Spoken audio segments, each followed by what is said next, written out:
예, 주말의 증시 정리해보는 시간입니다. 내용들 보면 미증시는 또 빠졌고 특히 중요한 이제 200주선이 200일선이 깨졌거든요. 그 3월 이후에 처음으로 200일선이 깨져서 투자들이 이거 200일선은 보통 1년 추세선이라 1년 동안 시장을 끌어왔던 메인 재료가 상승시켰던 메인 재료가 소멸되는 거 아니냐 이런 걱정을 좀 하게 됐죠. 그러니까 주간으로는 S&P 500 나스닥 빠졌고 특히 이제 10년물 금리가 무려 6%가 넘게 올라가면서 이번 주 시장을 끌어내리는 그런 결정적인 역할을 했고 종목으로는 테슬라, 엔비디아 이런 종목들이 두 자릿수 하락하면서 시장의 발목을 잡았습니다. 그나마 이제 에너지주들이 좀 오르긴 했는데 뭐 지수 영향력은 그렇게 크지는 않았던 것 같습니다. 시장이 밀린 이유는 첫 번째는 금리 상승 후유증인데 30년 모기지 금리가 8% 넘어갔습니다. 2000년 이후에 처음 보는 금리. 이렇게 되면 이자 비용 커지는 거고 새롭게 집을 구매하기는 어려우니까 집 팔아서 또 다른 데 이동을 하거나 자금 마련해야 되는 사람들에게 어려움이 생기죠. 또 하이힐드 채권 스프레드. 이건 뭐냐면 그 신용등급이 낮은, 쉽게 얘기해서 신용등급이 되게 낮은 기업들이 자금 조달할 때 내는 비용 얘기하는데 이게 너무 올라가면 기업들이 파산할지도 몰라. 왜냐면 이제 신용등급이 아슬아슬한 기업들이니까 그렇게 보통 해석을 하거든요. 이게 또 올라가기 시작했다. 이거 아직까지는 뭐 엄청나게 높은 수준은 아니지만 이게 계속 올라가면 투자자들이 좀 압박을 받을 거다. 그래서 어쨌든 금리 상승에 따른 여러 가지 후유증들이 이거 외에도 뭐 지역은행 문제라든가 등등이 제기가 되고 있다라고 이제 해석이 됩니다. 근데 이날 연준 인사들 발언은 그렇게 세지는 않았어요. 라파엘 보스틱은 첫 금리 인하는 내년도 말이라고 말하고 싶다. 근데 사실 이건 질문에 답한 거라서 이제 뭐 금리 2%의 어떤 물가가 내년도에 그쯤 갔으면 좋겠고 그렇게 돼서 내년도 말이 금리 인하라고 얘기했으면 좋겠다. 뭐 이런 취지로 얘기한 것 같습니다. 그다음에 시장이 너무 앞서서 판단하는 건 좀 위험한 것 같다. 이런 이야기를 했고 로레타 메스터는 정책 금리는 고점 부근으로 생각은 한다. 근데 자기는 추가 인상도 열어두고 있다. 그럴 가능성도 열어두고 있다. 이렇게 언급을 했고요.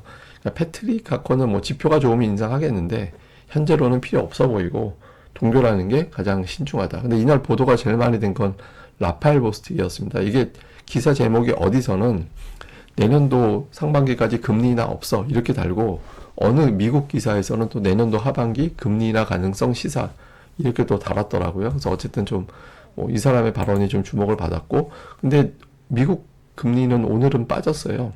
5% 어제 우리 증시 돌아갈 때 터치하고 오늘은 이제 꾸역꾸역 내려와서 4.91 장중에 이제 4.9% 밑에 그러니까 4.8까지 빠졌다가 다시 이제 뒷부분에서는 4.91 정도로 올라왔습니다. 그래서 오늘 사실 금리가 올라서 시장이 빠졌다라기보다 그동안에 올라온 것 때문에 여기에 따른 후유증 이게 영향을 준 거라고 봐야 될 것 같고요. 종목으로는 이제 테슬라가 이제 되게 많이 이번 주에 빠졌잖아요. 근데 여러분들 혹시 이거 알고 계시는 분 계시는지 모르겠는데 테슬라가 실적 발표한 날 3분기 연속해서 주가가 이렇게 빠졌어요. 공교롭게도 전부 다 9%대. 9%대 실적 발표하는 날 주가가 이제 급락을 하는 형태가 보이고 있는데 이게 올해 들어서 좀 유난해지고 있습니다. 이게 보시면 올해 주요 실적 발표하는 날인데 1월에 10% 올라간 적이 있고 그 다음부터는 그러니까 되게 이렇게 과격하게 빠진 적이 없는데 이거는 이제 투자자들이 테슬라에 대해서 좀 걱정을 하기 시작하고 있다. 그러니까 이렇게 보는 거죠. 그래서 이제 테슬라라는 종목에 근데 반면 오늘 또 자동차주는 올랐거든요. 그래서 약간 이제 테슬라에 대한 또 의구심 그게 이제 또 다른 종목을 또 끌어내리는 그런 역할을 한 측면도 있는 것 같습니다. 근데 최근 들어서 테슬라 하락이 나오면서 또 개인 투자자들은 이 테슬라 주가의 1.5배로 움직이는 ETF에 자금을 투입을 했대요. 실적 발표 좀 급락하는 날 2,490만 달러가 들어갔다고 합니다. 근데 그날 1.5배니까 그때 9% 빠졌으니까 이 ETF는 14%가 빠졌겠죠. 그래서 개인 투자자들은 테슬라를 사고 있다. 뭐 하여튼 이런 내용들이 좀 있었고요. 그다음에 이제 지표를 보면 국제 효과는 조금 완만해집니다. 이제 가자 지구에 대한 전면적인 공격이 아직까지 시행이 안 되고 있고 노력들 뭐 대화를 풀려는 노력들이 나오고 있다 보니까 뭐 대대적인 어떤 유가 상승은 조금 제한되는 그런 모습이고 근데 금이 문제예요. 금이 지금 200달러 언저리까지 올라왔는데 그러니까 금이 왜 문제냐라고 말씀드리면 이게 사실상 사람들이 그냥 이 자산 저 자산 다 팔아버리고 오직 금으로만 간다. 그러니까 투자 안 하겠다라는 걸 보여주는 거거든요. 근데 지금 2,000달러가 왜 중요하냐면 아이고 장기적으로 보면 2000달러가 2011년 이후에 완전 저항이었거든요. 그 전후가. 이거를 돌파한다라는 거는 금이 새로운 어떤 시세로 넘어가게 된다라는 게 되고, 그러면 이제 대기하고 있던 투자자들도 아, 이제 그냥 금밖에 없구나. 이렇게 되면 다른 자산 또 팔고 금 들어가는 그런 상황이 연출될 수도 있는 거죠. 그래서 금값이 빠져주는 게 지금은 주식시장에는 좀 유리한 상황이 됩니다. 그래서 요거 좀 당분간 금값 좀 주의 깊게 보셔야 될 것 같습니다. 그다음에 종목은 쫙 보시다시피 시가총액 상위에서는 존슨앤존슨 빼고 다 빠졌거든요. 그러니까 오늘 사실 별다른 큰 악재는 없었잖아요. 근데 빠졌죠. 금리 후유증이라는 이유로. 근데 오늘이 만기였거든요. 그러니까 미국이 이제 만기일이다 보니까 또 이제 이거 관련된 것도 지수에는 어느 정도 영향을 준 것 같습니다. 그래서 뭐 좀 보시면 이제 전체적으로 애플이 지금 6일 연속 하락하는 그런 모습이 나오고 있고, 애플이 6일 연속 하락한 적이 있나요? 하여튼 그 정도로 빠졌고, 엔비디아 같은 경우는 좀 아슬아슬한 자리, 저게 지금 410달러 정도 초반이 중요한 지지선인데, 이거 깨지면 이제 300달러 중반까지 빠질 수도 있게 되는 거죠. 그러면 우리 증시 충격이 좀 클 겁니다. 그래서 엔비디아가 3일, 이틀 동안 계속 플러스를 장중에는 내는데, 결국에는 이제 종가에는 밀리는 그런 현상이 좀 반복되고 있습니다. 우리나라 관련된 지표는 MSCI 한국지수가 어제 하락한 거 반, 오늘 미증시 상황 반 그렇게 반영을 해서 1.4% 빠졌고요. 야간 선물은 0.47%. 그러니까 보통 야간 선물 기준으로 보니까 이제 월요일에 우리 증시는 마이너스 한 10포인트 정도, 그 정도 약세 요인을 안고 출발을 하는 거다. 이렇게 보시면 되겠습니다. 자, 이슈 정리해 보면 이제 미국이 이제 만기를 넘겼거든요. 특히 애플이 6일 연속 빠졌잖아요.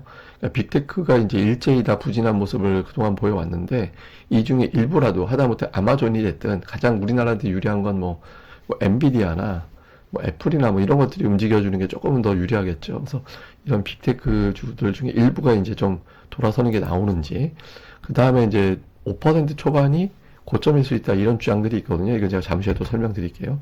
그 다음에 금 가격 상승이 좀 부담이 되기 때문에 금 가격의 움직임을 좀 당분간 주목을 하다라는 거고, 근데 이제 신흥시장 매도하는데 한국을 지난주 들어서는 외국인들이 매수했잖아요. 그래서 이게 이제 연속성을 가질 거냐. 지금 이제 뭐 한국 관련된 데이터들 중에서는 쉽지 않아 보이는데, 다만 금이 국채금리가 5%가 고점이 되고 환율이 1350원 슈팅된 게 거기가 고점이 된다라면 가능하겠죠.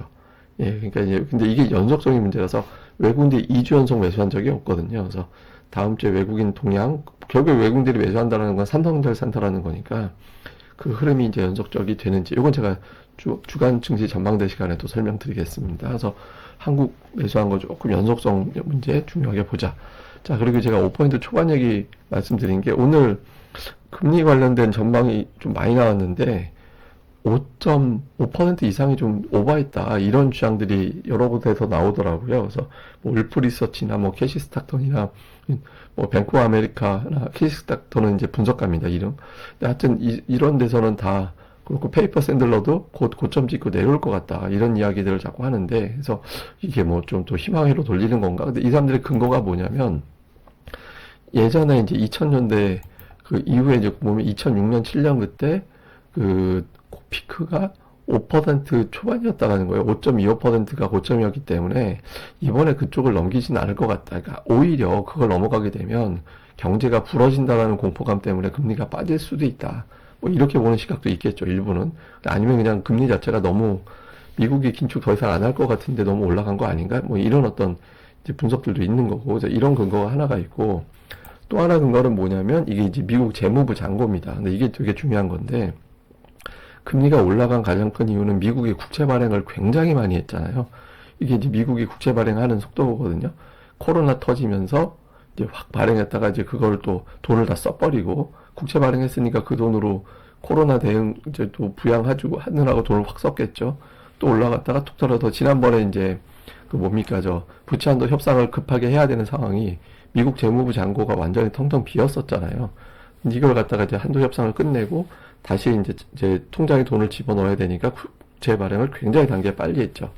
그러면서 그때 직전에가 그 1조 달러가 살짝 안 되는 수준인데 지금 8,600억 달러 언저리까지 왔더라고요. 저도 이거 이제 어제 라디오 듣다가 우연히 라디오를 들었는데 거기서 이런 말이 나오길래 제가 직접 데이터 찾아보니까 실제로 그렇더라고요.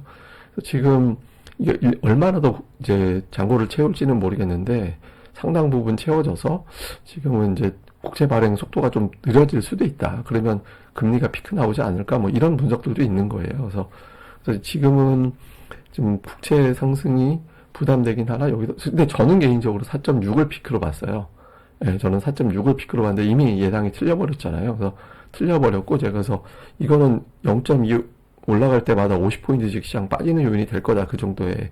그러니까 근데 그 이면에는 저는 그 이상 올라가긴 쉽지 않을 것 같다라고 봤는데 그게 두 단계 올라가면서 100포인트가 빠진 거거든요. 그래서 일단 근데 요 예상도 또 저 추정도 근거도 틀릴 수도 있긴 한데 일단 이제 5% 초반을 고점으로 보는 주장들에는 이런 근거들이 있다.